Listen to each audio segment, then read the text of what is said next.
Salutations and mutilations. You're listening to Otherworldly Culture presents Dead On Movie Reviews.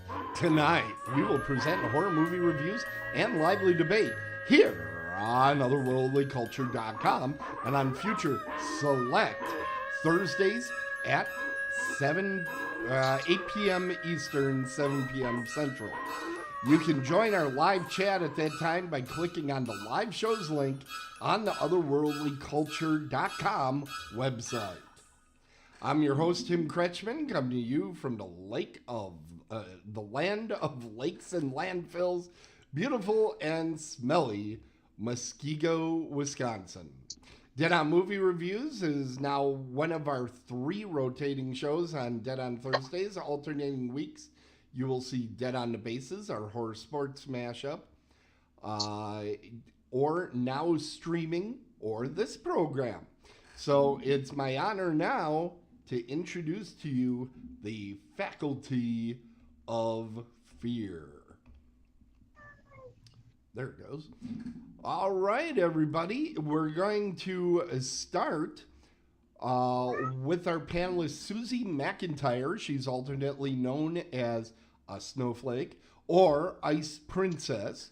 Suzy loves Poltergeist and Texas Chainsaw Massacre 3 and wearing tiaras randomly and apparently some sort of rabbit apparatus. Suzy it's a dog. It's a dog. It's a dog. I want the record to reflect I did not just call Suzy a dog. Suzy is our host for the now streaming. Hush over there, Suzy. Suzy is our host for the now streaming program, now one of our rotating programs on Dead on Thursdays. Here she is. Here's Suzy. Hi. Hello there, Suzy. Thanks for joining us. Next. Did you hush me, really? I did. Yeah. It's probably the first of many times tonight. Right diagonally below me over here, we have Marcus Jones. He's our newest panelist. And tonight is his premiere on Dead On Movie Reviews. He has previously been featured on Now Streaming, but that's not his fault. You know him from our Pittsburgh Horror Realm family, even though he didn't join us this year, which we are not bringing up more than 30 or 40 times tonight. Here he is. Here's Marcus. Greetings and salutations, ladies and gentlemen. Great to have you here. And honored. Our last panelist tonight, he's the man they call the face of Jason, a sincere zombie apologist. It's the man of 2 voices. It's Michael Exler. He founded our little troupe, but we don't always give a poop. He's our very own panel-purveying provocateur. He's Michael Exler. Yay! Thanks for having me on, as always. Yeah, you know what I just noticed, Mike? I still have in the my intro to you, I still have the man of 2 voices. That's a reference to a panelist that hasn't been on the show for 10 years. Yeah, yeah. The blind guy that watches movies. Yes, you figure it out. That was it. We did have that for a long time, actually. He was on the show a while. All right. Well, we are going to start things off as usual. Just as we're going to call to go to Suzy. Her feed does have a little bit of a resolution thing going on right now, but that's okay. I think we're going to make it through our first review, and that is with Suzy. Suzy, what have you been watching? Why do I always have to go first? Because I like pressing that button. And also, I've noticed this resolution thing happening, and it gets worse as the night goes on. So I thought I'd better start off with. I don't know what's going on with mine. Anyway, so I watched a Korean movie, Project Silence. I don't know about anyone else, but I'm obsessed with Korean film. This one, hour and 41 minutes. It actually came out in 2024, but only recently became available to us. So it's sort of a new one for us in the States, but not for anyone else. Basically, a bunch of people with different backstories are all on this gigantic bridge coming over for different reasons from the airport. And this crazy, creepy fog kind of comes in, and you think something's going to happen with the fog, But all the fog does is cause this disaster, pile up, car after car after car crashes into each other. And then out of nowhere, when you think it's kind of settling, this giant tanker thing comes and just blows all the cars to smithereens. And they all get trampled on. And then you think, okay, it's going to be a disaster movie. They're all just stuck on this bridge that's about to collapse. And it's about rescue efforts. But wait, that's not it. It now isn't a disaster movie. It turns into a horror movie because there's an armored truck that was in it. And that truck gets toppled on. And really mean, genetically altered pit bulls all escape from it. Wow. So then it becomes a horror movie with all of these little pit bulls. And then there's a guy on a bridge, and he has this little remote control device, and it's supposed to calm all the dogs and get them back into their little truck, and so they can like go up in the air with a helicopter and get taken away before they kill people. But there's the head bitch in charge, the little doggy, because girl dogs are bitches. She was smart enough to take her chip out so he can't control her anymore. So then she gets on a mission to save all of her little puppers. Hold it. So they have a remote control that can control a dog. Yes, because they're not normal dogs. They were well, apparently at least one was a normal dog, but then they kind of did something to her because, governments be like that. And they did something to alter her and make her basically like a weapon to, I don't know. So are they using an Xbox controller, a power glove? What are they using? I don't know. It looks like a little clicky. Okay.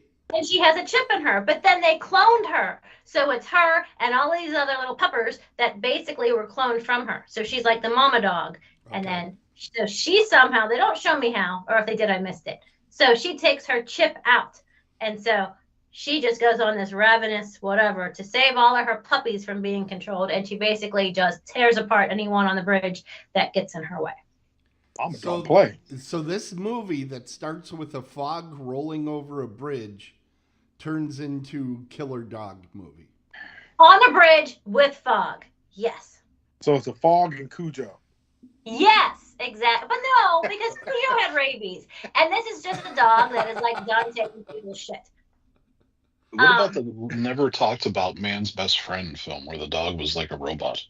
Oh, Ooh, I saw that movie not too long ago. Yeah. Yeah.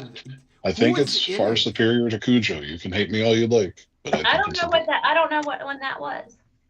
There is a cute little I think that is the name of it, isn't it? Man's Best Friend? Yeah, Man's Best Friend. Man's Best Friend. The cover has like the dog's face on it, and then it's like the Terminator, dude. It's got like it's all beat up, and then it's got one red eye. Yeah. I don't know this. How do I know this? Remember, there's like a couple celebrities in that movie that went on to do bigger and better stuff. I want to say Lance Henriksen was in it, but I'm not. That don't quote me on that. That sounds right. Oh, and if I could take my knowledge of movies and shit and like do something important, I would be rich. I'm looking it up. I'll get you more. Yeah, I'm looking it up right now. That's crazy. So while all of that is going on, there's the Korean president who they show, and his like right-hand man, I don't really know. He's not the vice president. I don't know Korean like politics, so I don't know what this dude is, but he's like the one that runs everything, but like basically tells the president, oh, you should do this and yada yada. Well, he's on the bridge as well. So now the president needs to be like, well, do I save everybody to save this dude and make things right? But if I do that, I'm going to lose the election because apparently the president knew about this secret little experiment with these dogs. So he is either going to blow up the bridge to blow up all the evidence, or he's going to save the people. And that's, I can't tell you how it is. Okay. But anyway, so that's what's, so there was a lot going on with it, but it was okay. Most horror movies from other countries are watered down, which is why I like to watch the ones like from Korea and things, because they're not watered down and you never know who's going to die. Like they give no shits. They'll kill off the main character and leave you brokenhearted. But It's not a lie. She's completely correct. Yeah. But that's a whole other discussion that we can have. I don't think we have time in my review to talk about that, but it is true. So thank you for backing me up. Well, every movie like I said, is The Mist over there. Every movie's The Mist. Yeah, I mean, not to that degree, all of them, but yeah, they don't care. I mean, yeah. So I love my Korean thrillers, whether it's a TV show, limited series, regular movie. Like I said, they keep me on my toes. They keep the interest. I don't usually look at my phone because I'm waiting to be blown away. This one, it had a great cast. If you're like me and if you go to my Netflix thing, it has my recommended for you and my saved for later. Every single thing is a Korean film. So if you're like me and you have those lists, you'll recognize all of these people. If you don't do that, I will totally recommend some for you. I can either send you a list or, better yet, Tim, I had an idea. For all of us that do like movies from like other countries, we should have a top 5 like that. So we should have a special where you let us go give like our top 5 Korean or our top 5, I don't know, Italian. I don't know, something like that. But an idea, and I think everybody should back me up on that. But I digress. Getting back to the movie. What was I saying? we don't know. We weren't listening for a long time there, Susie. Now, a question I have for you. I looked this up, this movie. It's not on Netflix yet. No, it's on Amazon. Okay, on Amazon. Is it dubbed or is it subtitled? Well, it's dubbed. I want to say it's also subtitled just because I watch all of my movies with the subtitles on and drive everybody crazy. Yeah. But it's dubbed over. So you can listen to it in English while they're talking. And I know, so at least with this one, I didn't get, some people were like, oh, well, I can still watch that their mouths don't match up and it's a distraction. I did not get distracted by that at all. I thought it was I'll tell you the truth. With the dawn of streaming, I no longer give any shits when it's dubbed because even English movies, a lot of times I'm watching that the lips aren't synced because of the streaming. So I'm like, who cares? I do have some info on Man's Best Friend. It was made in 1993, and the person I could not think of was Ali Sheedy. Is with Lance Henriksen. They're the two leads. And as a curious aside, I looked at the entire list of the cast, and Frank Welker does the voice of the kind of like dog computer thing. Does anybody know who Frank Welker is? I have a feeling Marcus does. I did. I can't off the top of my head. I can't name movies he were in, but well, he was the bad guy in almost every movie he's been in. Like that might be a different Frank Welker. Frank Welker that's in this is the voice of Scooby Doo, and he does a lot of voice work. Yeah, he's a voice acting like God. He basically did. If Marcus would just go to Horror Realm, he might know voice actors, but he didn't go. So no, I do think that's a hole in his education, not having met Allison.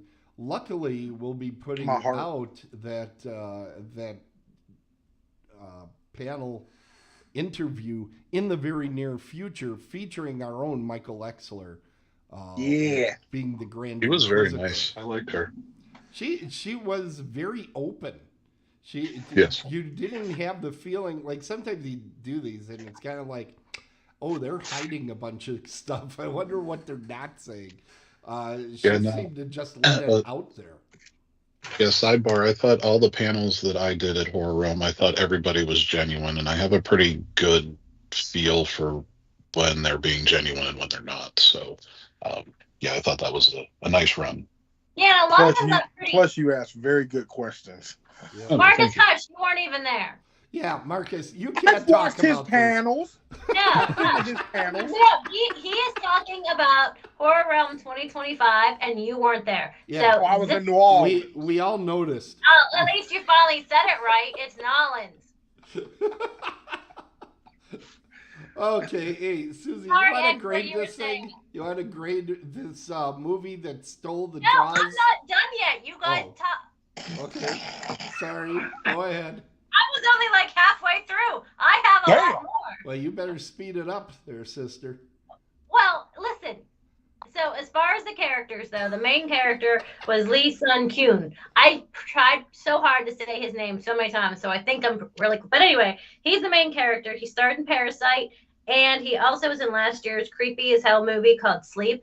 It was a limited release. I don't know if any of you saw that, but you should because it was actually in our theaters. But sadly, he died 6 months before this was released, so that was really, really sad. But anyway, power. So, yeah. R.I.P. to him, but moving on. The movie had all the right elements. It had strange fog, hot guys, secret government experiments, and puppies. But even though it had all those great things, I have to say, and this is to my dismay, I was really, really sad because I really, really wanted to love this movie. It was the first Korean thriller to not live up to my expectations. Ooh. So I don't know if either the bar was set too high by me because I have high expectations, or thanks to Netflix, they just watched too much US crap and decided to just go cliche on this one. The CGI for the dogs wasn't that great, but it was still enjoyable because they were dogs and they were cute killer assassins. So I did like that. I am disappointed, though. They didn't show the dogs enough. And I don't know why. I don't know if it's because the CGI was bad and they were embarrassed. I don't know if it was like they couldn't afford it. But it should have had less bark and more bite. They really, really should have shown the puppies. But this is where I need to say my public disclaimer for the night. Don't judge a pity by a movie cover. Even though these were killer assassins, most are adorable, sweet, loving cuddle books. And I encourage everybody to go adopt a pity because they're adorable. But anyway, I digress. I think I'm supposed to be talking about the movie, not adoptable dogs. Overall, it was an okay flick. Left me with a couple of questions, but apparently I don't have time for that because I'm babbling. So I'll hush myself. I would watch it again. It was enjoyable, but it was average, so it gets a basic C. Oh, it's... You gotta see. Okay. C. Well, no, I did not say C minus. It's a C. A basic. It says C. What are you talking about? What's wrong with you? What? Oh. Okay. A C. Yeah, I've been talking about the dogs all night long, so yeah. Who let the dog? Okay. All right. I do have one question before we move on to the next one. Please. Yes. In just a few words, what's your favorite disaster movie? Just go around the horn. Suzy, you start. Out of all time? Yeah. There was one, I don't remember the exact title, but it was like the fire at the Coconut Grove or something like that. If anyone else has seen it, I give mad props to. But I also like the Towering Inferno. Tim? It's interesting you would pick that movie, Suzy. Mine is actually a Korean movie called The Tower from 2012. Yes, I love that one. I think that's the movie that The Rock Skyscraper wanted to be. Yeah. It's an incredible fire. It's basically the Towering Inferno, but it is so batshit crazy. I can't even explain why it's better than. It's because it's like the Towering Inferno and Die Hard together. Yeah, it's kind of a mix of those. Now, if you want domestic, I would have to go Poseidon Adventure. Yeah. Okay, Marcus? See, I don't know. You caught me off guard. Mine's a little corny. I've always been a fan of, and I don't know if it counts, but I've always been a fan of Twister. Yeah, definitely. Absolutely. That counts. For sure. Yeah, I've always enjoyed that movie. I love the premise behind it. I thought it was chaotically silly, but at the same time, it was very good. And even the second one, I thought the newer one, I thought was very good. I enjoyed that movie more than I thought. Twisters. Mm-hmm. Yeah. So what is yours, Mike? Volcano with Tommy Lee Jones. Oh, yes, such a good pick. That was definitely better than Dante's Peak. Didn't they come out at the same time? The reason that I picked Volcano is because the ridiculousness of him being able to blow a building up just perfectly to fall, and then that building stops lava. Why does it stop lava? I have no idea. It should just burn right through it. Because movie. It was just great. I never forgot that. I was younger when I was a teenager when I saw that, and I was just like, why would this work? and they're Oh, like, that's "This is funny. working." I was like, "This is great." So that's my favorite. I'm sorry, Have just a any little of you sidebar. have any No, of I you love seen disaster movies. have any of you seen the disaster films coming out of, I want to say they were either Norway or Sweden? There's one called Quake. There's one called Flood. Those are the two I've seen. But I think there's 3 or 4 of them. Have you seen these? You Oh. have to see Quake. It is insane. Uh, it's basically an earthquake hits a city, and somebody's up on the top story of a skyscraper, and like the entire building is the Leaning Tower of Pisa during this thing, and people are just sliding right out the open windows on one side. And Oh, wow. it is one of those movies where we all remember the scene from Die Hard where Bruce Willis is hanging on with that fire hose wrapped around him. When you see that the first time, you kind of grab your arm, the seat that you're in, and you're just like watching and biting your nails and everything. That's what that movie is like for like the last 40 minutes of the entire movie. If you have high anxiety, you should not watch that flick, but it's really good. All right. I am going to go now, Marcus. It is your turn. Marcus, what have you been watching? Okay, so the movie that I watched recently was Hard Eyes. It just came out February 7th, 2025. It's about an hour and a half long, I think. Hour and a half.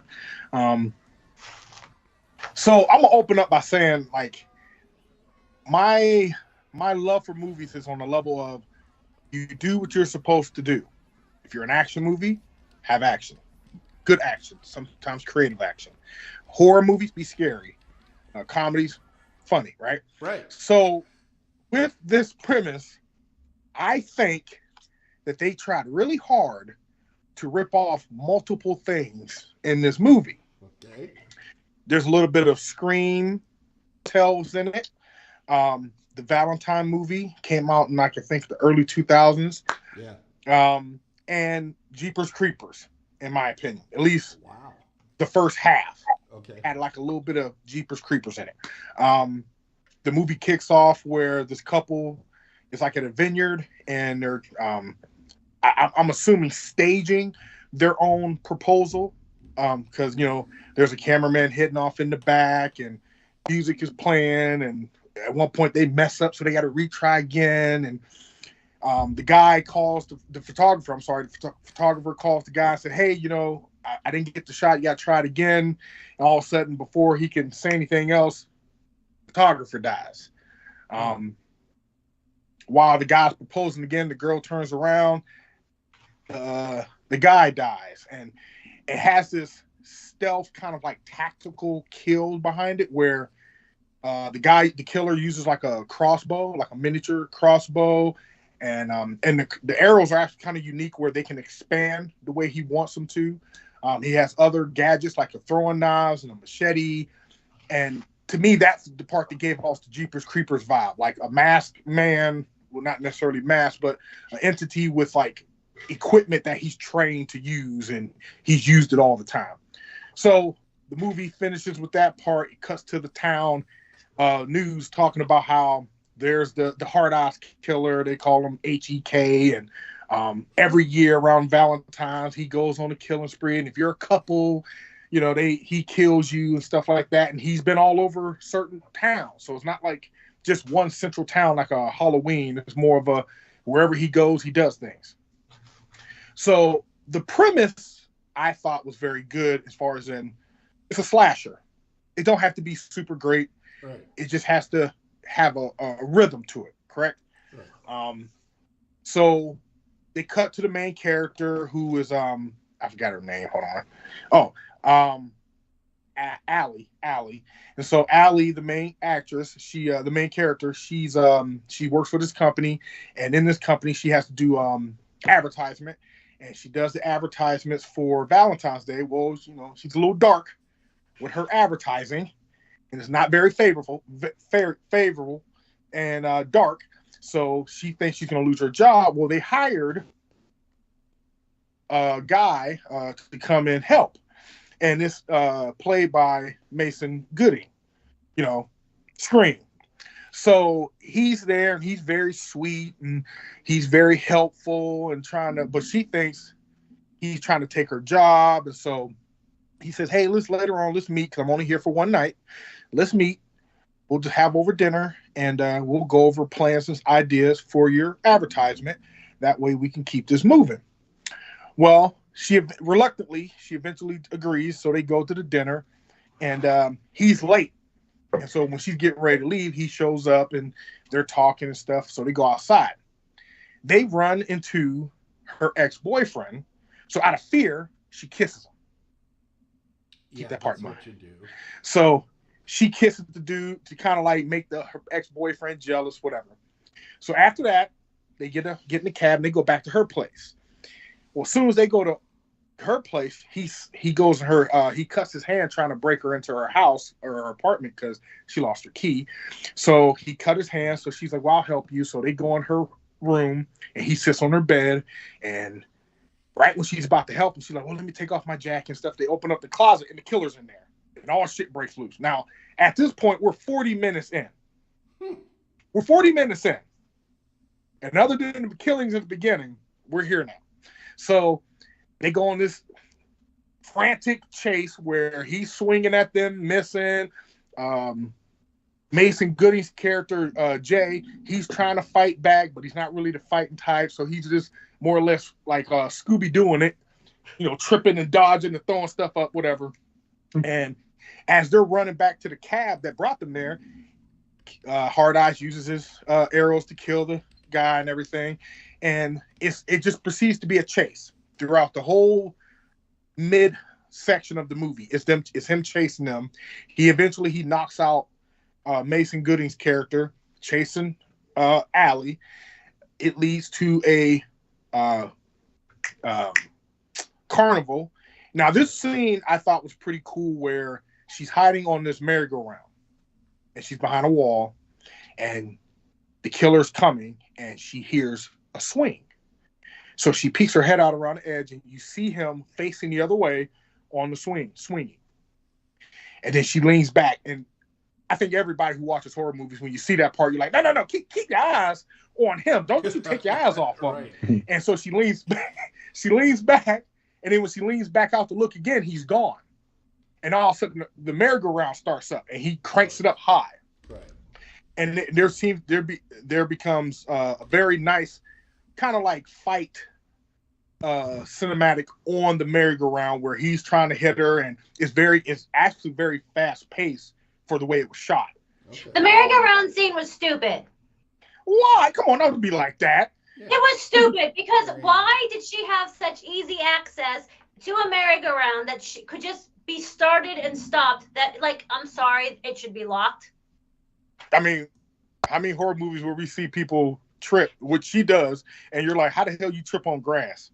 That's not the point. The point is, if she gets on a merry-go-round, she shouldn't just be able to walk randomly to a deserted merry-go-round that just stops and starts whenever it's convenient. There should be safety. I give you that, but also the premise of how he started chasing them was hush. No, you don't get to do that on this show there. You are just rude. Wow. Yeah. You are rude. I'm not rude.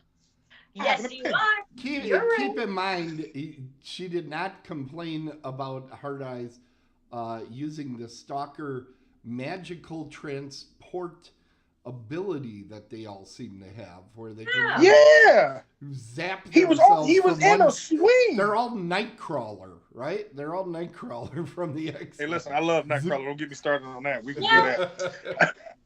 I'm just saying, it shouldn't have been able to turn on. I mean, how would you have turned it on? I don't know, but it turned on and off. No random person should just be able to go up to a merry-go-round and be like, oh, I'm going to turn it on now. I'm going to turn it off. It should be locked up. And yet, I mean, I can give you that. You know what else should have been locked up? A dog. It was locked up. It got taken out by a tanker. Ooh. Yeah, somehow a dog took a device out of itself. It was a genetically altered dog. Do you know the kind of shady stuff the government does? They don't do Anyway. anything shady. But anyway, so she runs back as he's chasing her. They fall off the merry-go-round, and she's running for help. She runs into the cops. The cops, for some reason, think that Jay is the killer, so they automatically arrest him. Mind you, the detectives of the show are played by Jordana. I hope I'm not messing that up. Because that's yeah, because she's gorgeous. Oh yeah, she's gorgeous. Yeah, she was in the Fast and Furious series, and then our favorite from Chucky, Devin. That's my boy, and they play the detectives. Okay. So they take Jay to the precinct. They're interrogating him, questioning him. That's where the comic part kick in. There was a lot of more comedic presence from those two throughout the whole movie. Everything else was just bad luck type crap. But those two, they definitely try to introduce, because Miss Shaw, the Jordana's character, she was like looking for love on dating apps, and Devin's character, he's just a bumbling kind of idiot in a sense. Nothing against him, but he did play that very well. Anyway, so they're back there questioning him, and she goes to the precinct. She's waiting, trying to plead his innocence, and all of a sudden the lights cut out. And then now we have a Halloween moment or a Terminator moment where the killer pops up in there. And this is another thing I'll give Suzy, because I know she's going to jump on this. This man took an American flag and speared a very chubby, respectfully, chubby woman into the air. Now, I'm 6'5". I'm a big man. I'm strong. I would have a hard time spearing someone in the air like that. But you're not especially a slasher. Have we learned nothing from Leslie Vernon? Yeah, have we learned nothing? No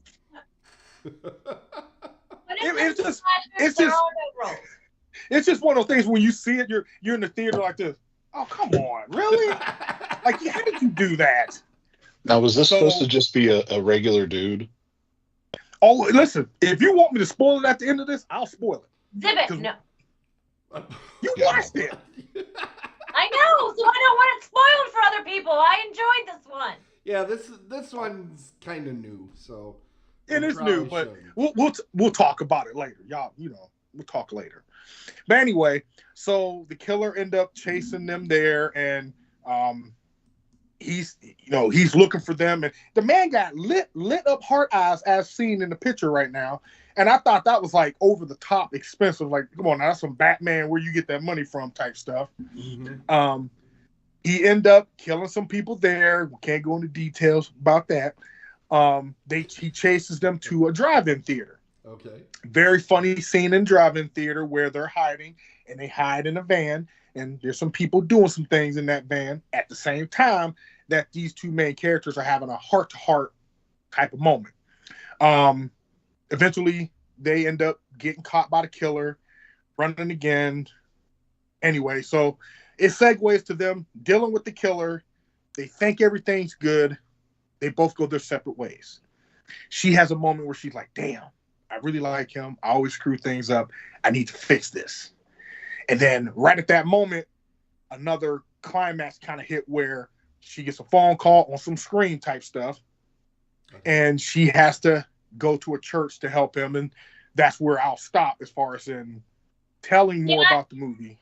Can I say, at that part where you, like you said, they go their separate ways, and then she realizes, oh no, she likes him. So I was waiting for it to end with her running for him, fighting him even though I knew there was more coming, I was waiting for it to end at the airport where she stops him from going, and it ends like a Hallmark Christmas movie instead. I was totally waiting for it. I would have laughed my ass off if it happened that way. No, so I agree with you, because I was mad that I thought it was going to end that way. I was like, I swear to God, if it ends with her just chase, because at one point, when she gets to this is how dumb this part is. the rain guys. at the airport. Huh? running through the rain at the airport. Oh no, it gets worse. I think they purposely made this part corny because she takes a taxi, she gets to the airport, she's outside the airport. As soon as she gets outside, all you hear is Jay,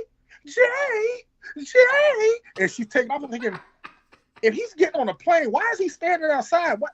Then she runs and grabs a random black man, thinking it's him. This man turns around highly offended and scared that this snow bunny just grabbed him like this. I was like, oh my Lord. But I would have laughed my ass off. I'm sorry. I wanted it to end like that because that would have been the greatest slasher movie to me ever, is to have it be a slasher flick but end with a Hallmark Christmas movie. Like, somebody needs to make that for me. I will love them forever. I would have been so mad. Listen, I'm telling you right now, I would have been highly upset if it had been like, I love you. I need to open up about myself and take chances.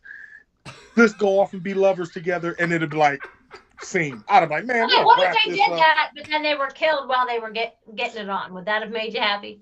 Hell yeah, like they did in Freddy vs. Jason. The true ending. Yeah. But yeah, so overall, I can't really spoil anything at the end because that was a good part. Kind of silly, but good.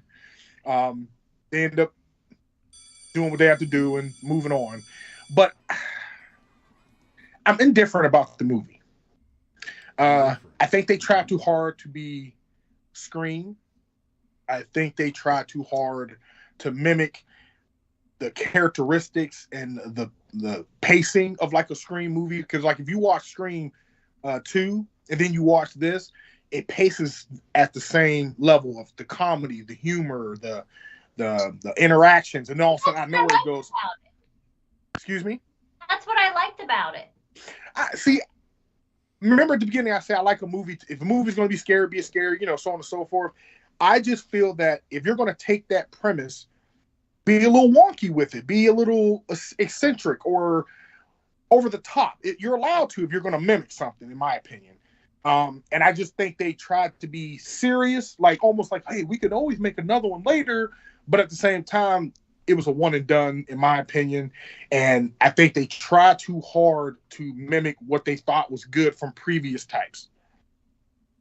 Not saying that it wasn't good. Not saying it didn't have its funny moments or good. There was great kills in there. I would highly recommend you seeing it just for the kills alone. I'm a person of that nature when it comes to kills in movies, creativity or not. But I would think that if they ever tried to make another one, stand out a little more, be a little more different or a little more unique. But other than that, I thought it was a good movie. Let's get to the grading. Wait, I have a question about it. Go ahead. Why did they put a scene in there where she went on a shopping spree? That was pointless. See, that's what I'm talking about. I didn't want to. Did they have to add so many more minutes for like contractual purposes or something? Well, but that was. Without spoiling it, what about the reason why they were being pursued? Well, yeah, that was See what I mean? Like they tried too hard in certain aspects that kind of made you go, oh, well, I guess. Well, at least that was relevant to the storyline. Like watching her at a store she couldn't afford clothes at, and she tried on like 12 different outfits. That had nothing to do with the movie. You don't need to see a girl. That was a Hallmark scene in a slasher flick. I didn't get it. Yes, I'll give you that. Yep. Okay, I'll hush now. So what grade are you going to give it, Marcus? I give it a B-. A B-? Because it was a good movie. It's definitely worth a see. I mean, you can buy it right now if you want to buy it. Yeah. I think it's streaming on, Apple. It's actually for rent on a few different things, Apple and Amazon. Okay. And we do have a link in the show notes for folks where you can click it, and even if you watch this later, it'll tell you where it's streaming for you.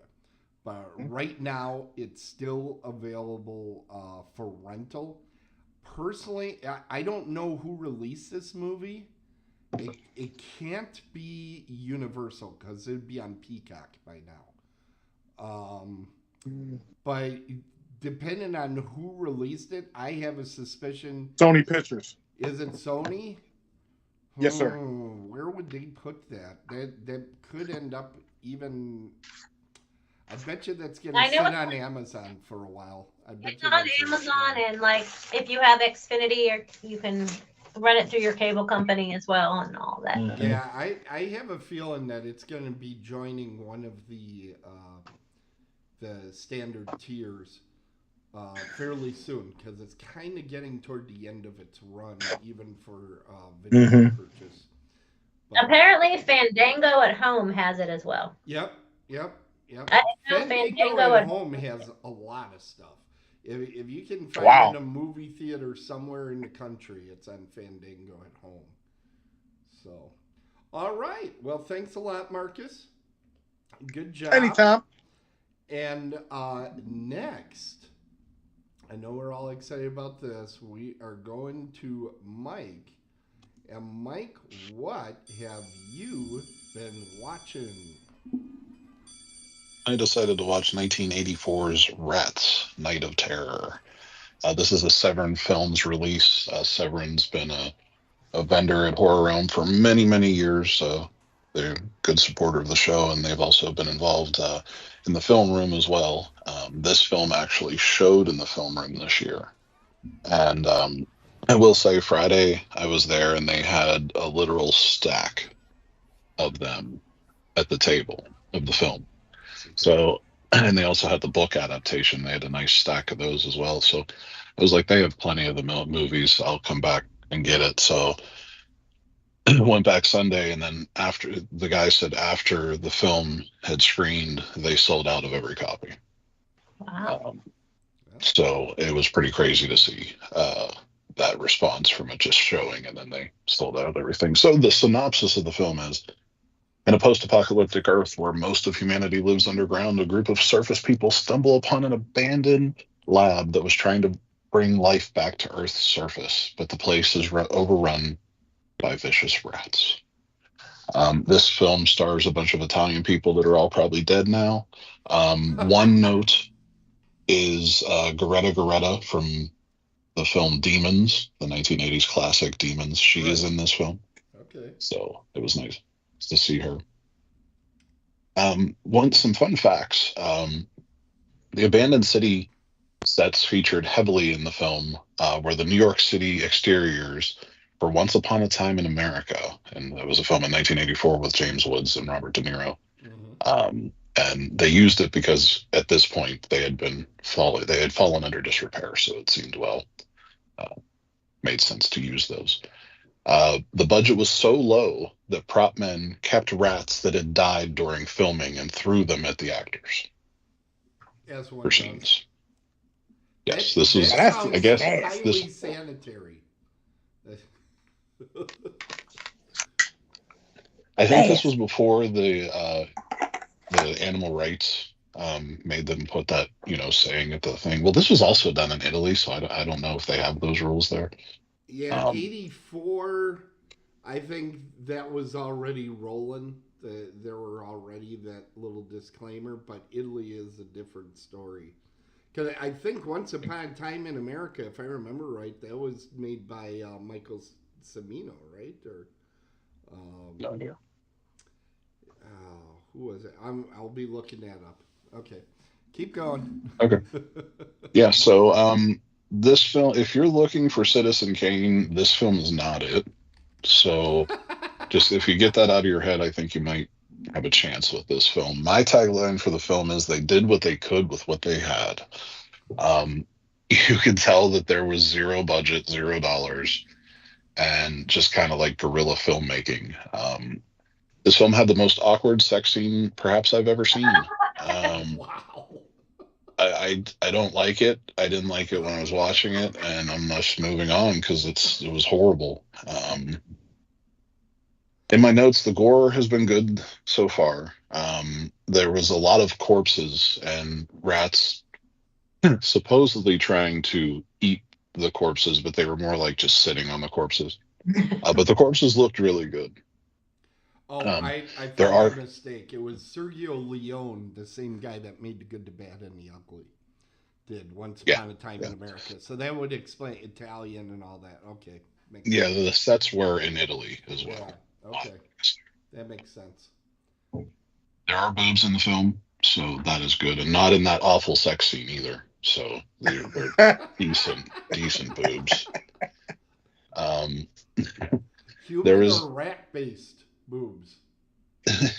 They would do these shots where they would like zoom in on a rat, and I don't know what they did to make this effect, but they had like these ridiculously looking sharp teeth, and it was just ridiculously funny. So with things like that, I think if you're watching with a group of friends, I think this movie could be a lot of fun.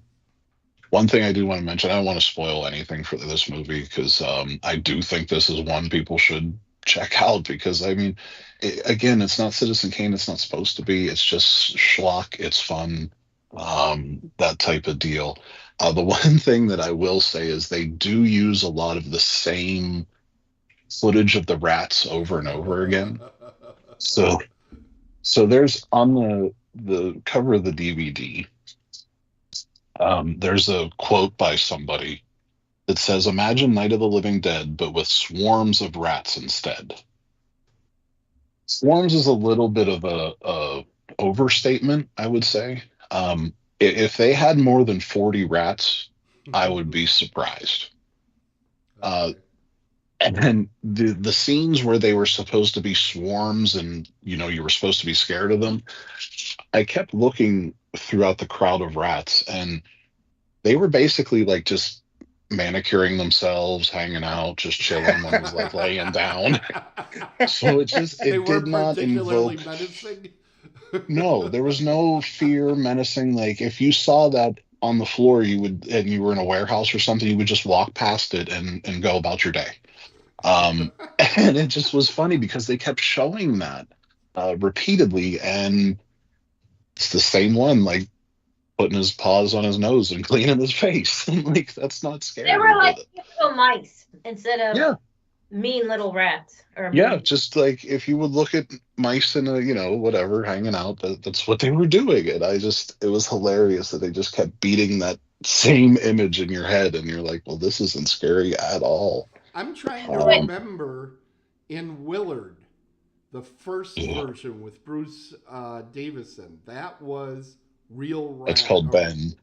No, there was one called Willard.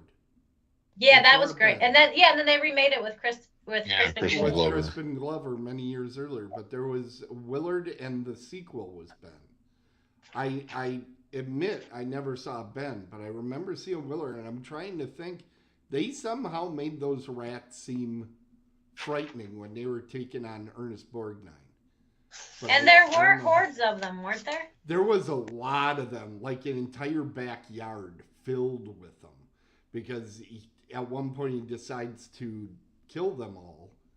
And he's taking entire cages of them and holding them under the water. It's a really, really surprising scene for a movie that was made, I think, in the early 60s or something. Now, the new Willard with Crispin Glover, I think they did use some CGI.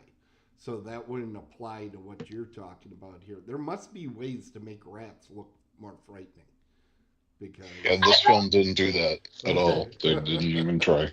No, but I will say, I was cheering for the rats the whole time. I liked the rats better than I liked the people. Well, yeah, the people were annoying. Yeah, the rats were the best thing to root for, especially the one cleaning his face. Yeah. I agree. I will say the ending is great. It is complete nonsense like the rest of the film.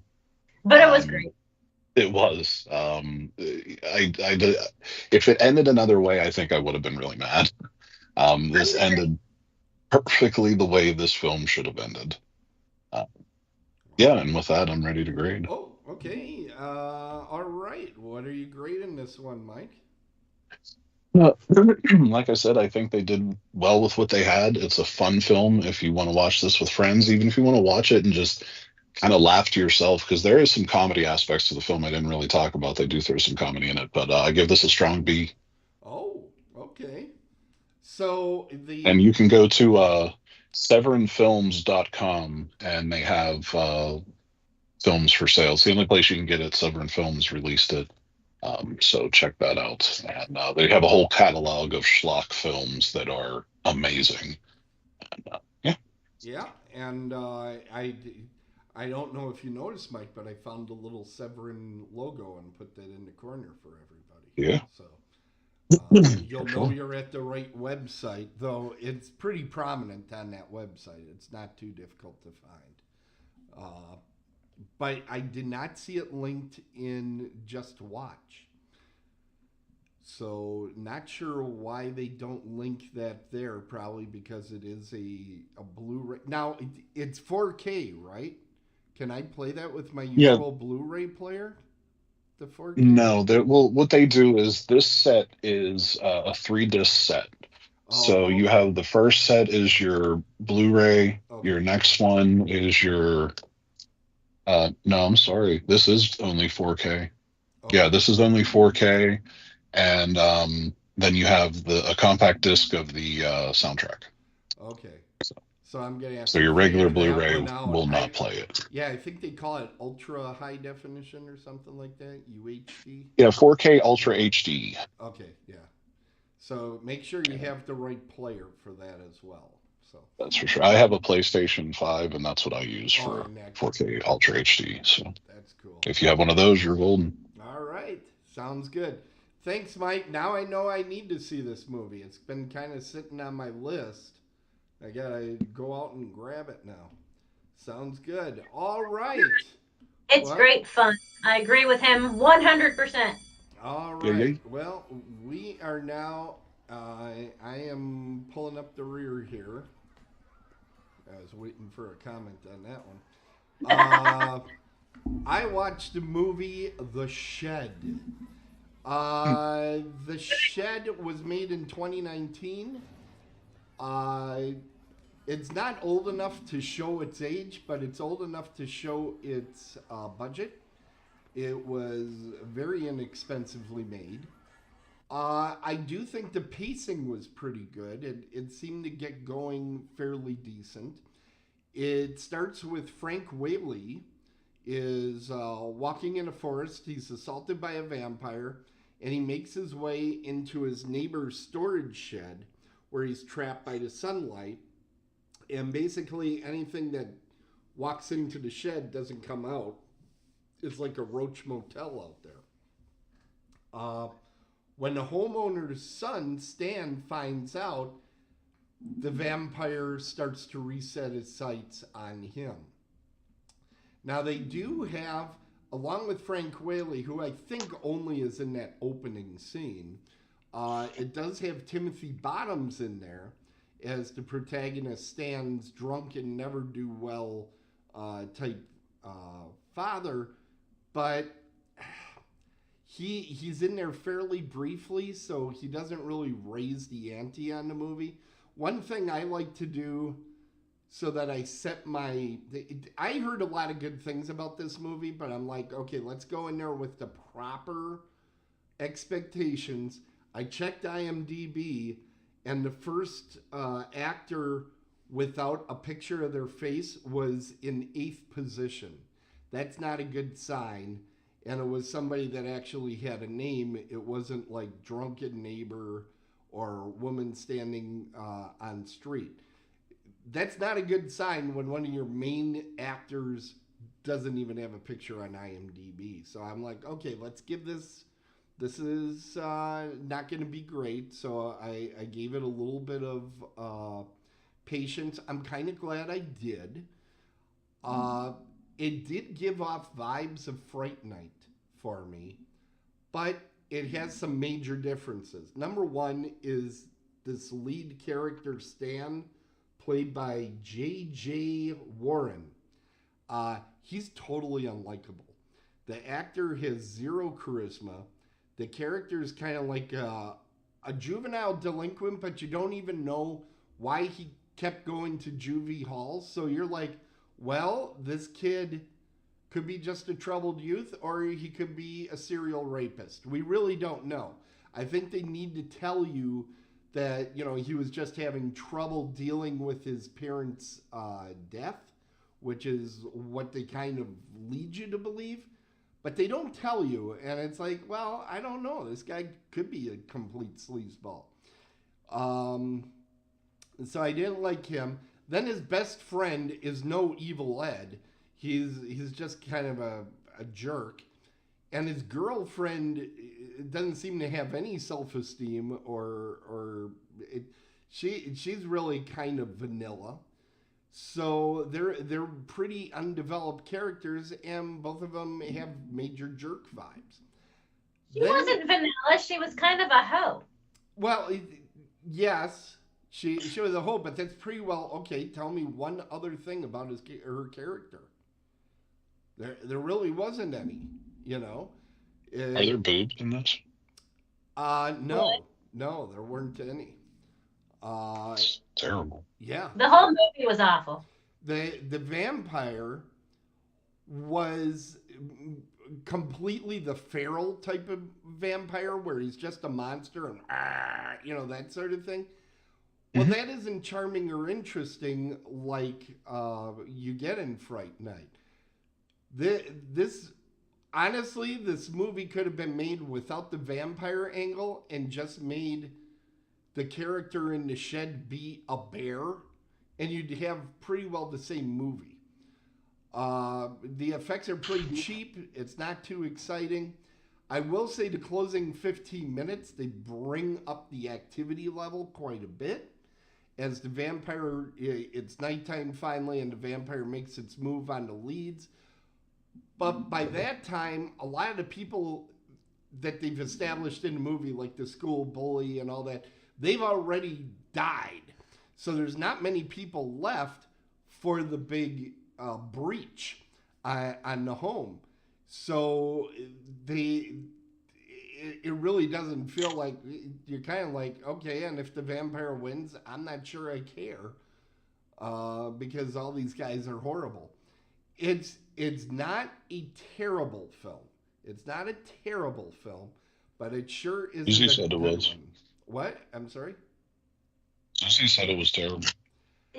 I'm sorry, it was. Yeah, I can see where somebody would be there. I didn't feel it was terrible, but it wasn't actually frightening at any point, and it wasn't fun. To me, a horror movie has to make you feel nervous at minimum. You don't have to be frightened at every movie. Not everything is going to be The Exorcist, I get it.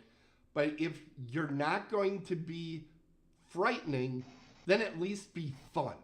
You know, where you're kind of like, oh, that was a bad one. You know, like with the vampire, he could come in and just rip people apart and all this stuff. That would be fun. And that doesn't really happen here. You don't get a payoff for, you know, you could do a lot with this creature being in the shed and, you know, trying to get through it. Like at one point, he goes up on the roof of the shed and he starts drilling holes in it so that sunlight comes in. And I'm like, well, why don't you just take the roof off during the suntan? You know, what are you doing, dum-dum? Can I give my 2 cents? Yeah, go ahead.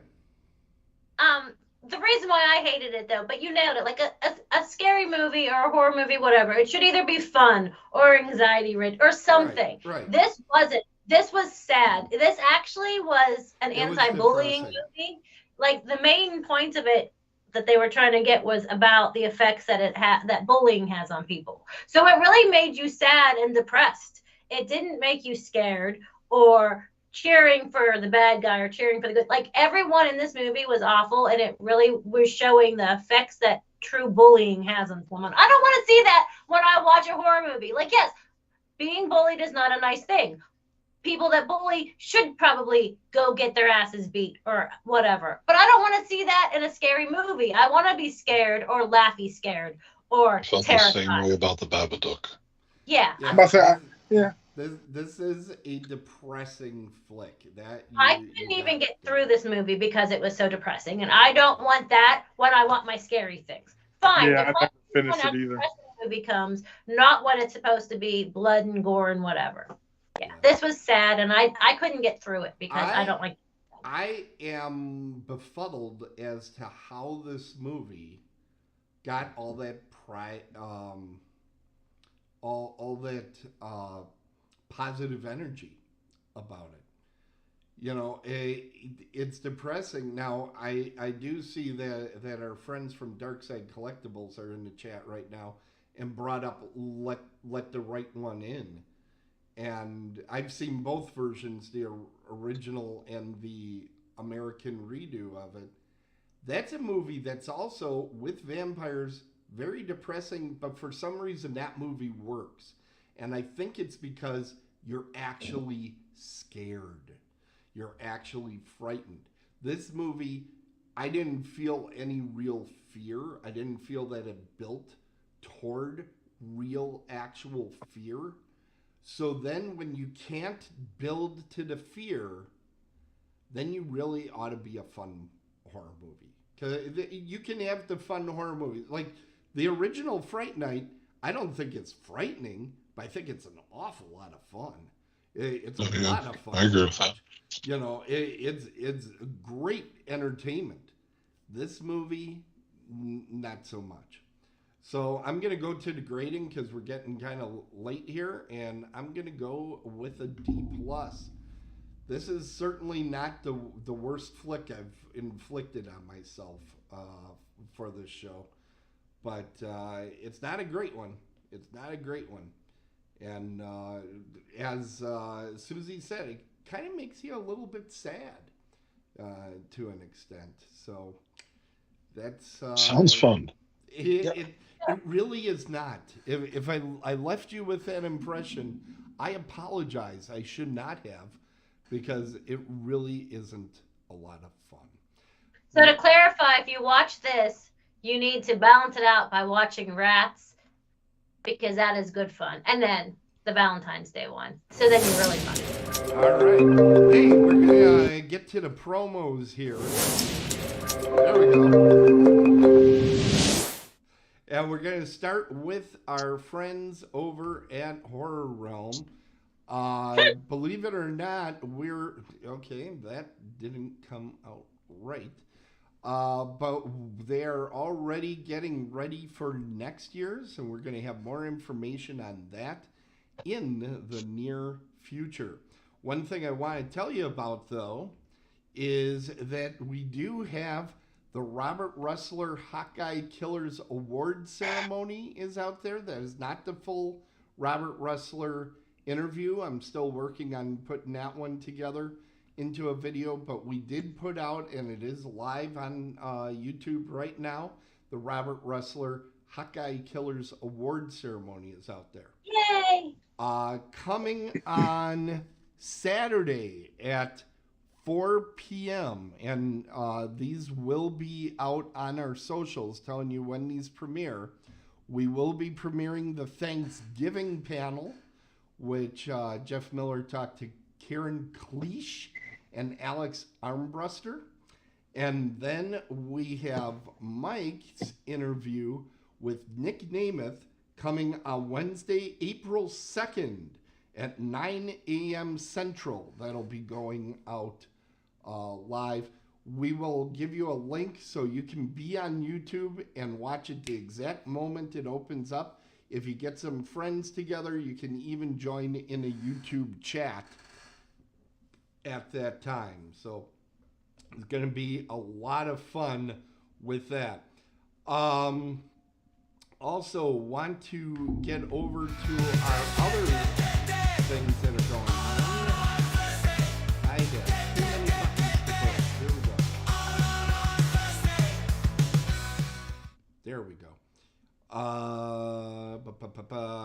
We have, this week is going to be Dead on the Bases. I know that we have Arachnophobia, and I think the other one is Breaking Away, are the two movies that we're doing for this week.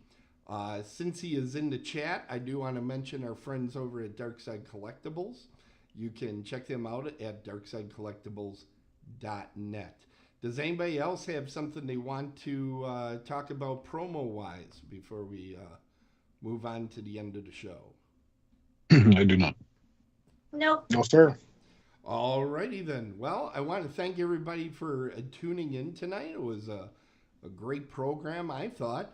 And I know that I need to now go into the other room and hit the little button to buy a 4K version of Rats. And buy me one too. No, you will get nothing. Rude. And Marcus, buy me one. You owe me one. For some bought you a reason, ring. I believe it's out on Pluto TV right now too. You did buy me a ring. When do I get my ring? What are you talking about? Crazy people on this show. Marcus got me a ring. Oh my God.